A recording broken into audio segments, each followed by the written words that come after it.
I worried at the beginning, I still worry actually in retrospect, about did we get the level of concern right?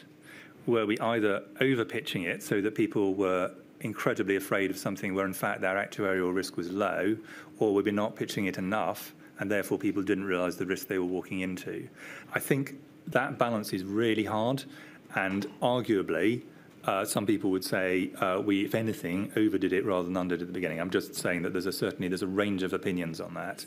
I'm going to ask you about the effectiveness or otherwise of the shielding programme. Do you think it was effective at protecting the most vulnerable members of our society health-wise?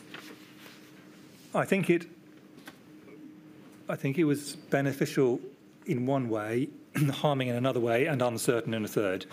I think my view is that it is likely that, well, the second bit, which is clear, is that there were significant harms to shielding, which your last email that you showed up, I think, is a very good testament to. And then the third element, of which is, did it actually lead to a reduction in infection and therefore a reduction in mortality, is extraordinarily difficult actually to test. No, so I suppose it comes to this. In the event of a new pandemic, would you devise a shielding programme again?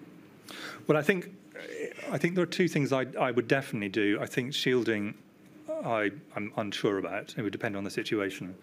Whether the particular approach to shielding we took is an appropriate one to use again in a respiratory infection, I honestly don't know.